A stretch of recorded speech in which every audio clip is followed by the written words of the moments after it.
Informasi berikutnya, Saudara. Polisi tetapkan di Rut PT Teradron sebagai tersangka kebakaran gedung Teradron. Polisi menemukan unsur kesengajaan atau kelalaian dalam kasus ini. Namun, pengamat hukum menyebut polisi harus bisa membuktikan unsur tersebut.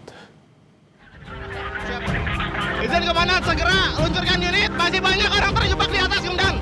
Masih banyak orang terjebak di atas.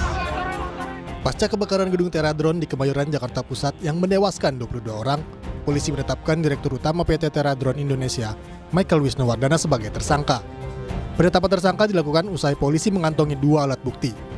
Polisi juga menemukan unsur kesengajaan yang dilakukan tersangka dalam kasus kebakaran kantor Teradron. Kan berbagai kajian, ya, masa bahwa 187 juga kami kenakan, yaitu bahwa ada unsur kesengajaan. Artinya bahwa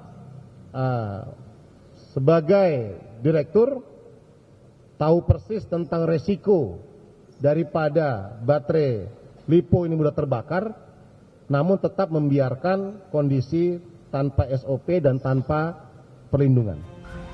Pengamat hukum pidana Abdul Fikar Hajar menyebut unsur kesengajaan yang menjerat di Rut PT Teradron harus bisa dibuktikan.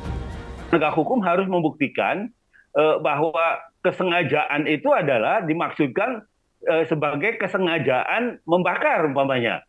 Nah, umpamanya ada motif, ada ternyata umpamanya fakta lain, umpamanya motif asuransi umpamanya. Ya, ini umpama ya. Umpamanya ada motif asuransi. Nah, itu bisa tuh dihubungkan.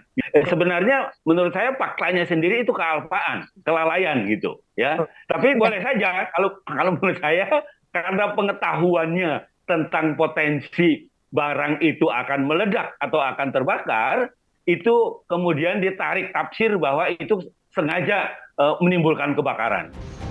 Keterangan 2 saksi kunci menyebut penyebab kebakaran kantor Teradron Indonesia terjadi akibat percikan api dari tumpukan baterai berukuran 30.000 mAh yang jatuh dari tempat penyimpanan.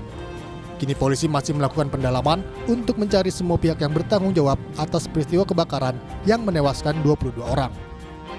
Tim Liputan Kompas TV.